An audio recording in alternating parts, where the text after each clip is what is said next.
Hey everybody, welcome back to another Diecast review. As you can see, I kind of set this up a little special. This is going to be Justin Haley's Daytona win, Elite, and I did put an old car cover on there.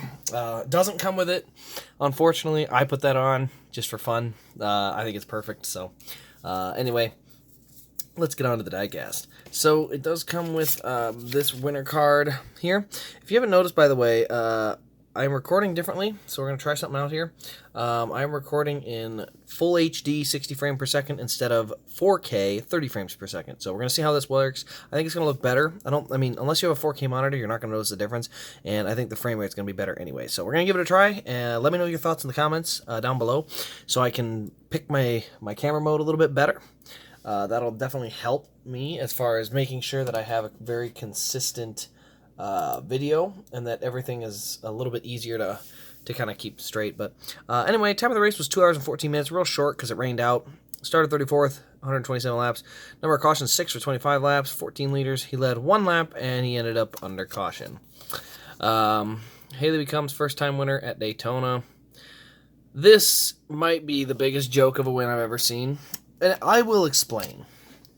So this car, if you followed the race at all and followed his kind of how they worked, this might have actually been the worst car all day, and I am not kidding. This car could not be held wide open around the speedway. It had to lift in the corners because it just drove horribly. He was literally the only car that didn't pit. He had to get the wave around a couple of times and a free pass once or something. I mean, the amount of times he had to get back on the lead lap was a lot because he couldn't keep with the draft. He kept losing the draft. It's not Justin Haley's fault. It's the car, okay? It's Daytona. You should be able to stay in the draft if you're a decent driving human being.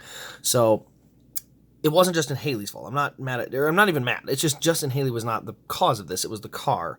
But this is, and I'm confident saying this is the worst car to ever win a race based on the rest of the field. And it's only because it was so slow, and they just didn't pit and got really lucky. I really wish Landon Castle would have stayed out and tried the same thing, but unfortunately he didn't. And so now we've got a first-time winner in Justin Haley. Also does come with a winner sticker here. So Elite card. Let's see, how many did they make?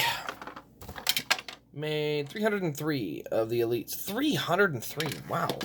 He's got more made than Martin Truex Jr. That's kind of ridiculous in a way. But it is a first-time winner, and it is a very unique car. This is the only Spire Motorsports car I think they've ever actually released. So let's go ahead and take a look at it. So I'm going to set this down a little closer. Ooh, you probably see in the reflection of my computer there, the number 27. That is a Paul Menard Indy Rin Elite coming soon. But for now, we're going to get back to this car here. So, down the left side, we have a car cover, which I am 100% just making sure that you guys enjoy getting to look at. You can see it's kind of a nylon felt. It's just a sarcastic part of the review, but I'm going to do the whole review like this for fun. Then we'll take the cover off. We got nylon on the back. Real nice cover. These came with the 2008 cars. More nylon here. It's a good cover. Got a little bit of felt down around the bottom. It does completely cover the car as well, so it does keep it dry and protected from the rain. This is a quality cover. Again, very good looking. Okay, enough's enough. Go ahead and pull the cover off of here. Hooked around the corner there. There we are. All right. Let's get onto this down the left side. All right. So, down the left side of this car, we've got number 77. This is the same 77 that was the Furniture Row Racing. Kind of interesting, in my opinion. We got Monster Energy, Mobile One, Liquid Welders, Mechanics, NASCAR Salutes. We got the Fraternal Order of Eagles.com on the hood. We got the yellow marks there. Very similar. Actually, it's the same paint scheme style as his truck win, but obviously it's different colors. We got Justin Haley up there. We got number 77, the roof hatch. We also have an antenna up there as well. We got deploying roof flaps up there. Oh, come on now. We got deploying roof flaps, Monster Energy banner on the windshield. A little bit of dust flying around here. We got FOE there, which is, again, Fraternal Order of Eagles. Formula 1 imports. We got the ethanol ring. Let's go to the back. Got the rookie stripe, Fraternal Order of Eagles, Chevy. We got the clear spoiler there. We got our fuel cell in the back as well. And we got DIN 58. Boy, that focusing's not great, but once it focuses in, it ain't bad. Onto the right side, we've got same thing, number 77 there. Again, this is the same 77 style as Eric Jones, even though it is a completely different race team. So I'm not sure if they sold the rights to that font, or if they didn't trademark the number or anything like that. Let's go to the front here. So we do have two different shades of black. Goodness gracious, dust are all over the place. You can see the two different shades of black between the nose and the hood. I'm not sure if that's supposed to be fog or if it's just goofy or what that is. I guess we'll find out, because I'm actually sending this one back. I'll show you here. Oh my goodness, phone. You gotta do better than that. Anyway, the two different tones of black on there, if you can kind of see how this one's lighter, that one's darker. There you can see the front of the Camaro nose there, no tape on there. I'm sending this one back for this reason right there. Right up above the 77. Trying to get to focus on it. Just below the window there is a mark of paint that is bubbled right in here, right where I'm touching. And that's bubbled up, and it doesn't change, it doesn't go anywhere. And it looks not too bad on camera, but it is 100% visible. You can kind of see it right there.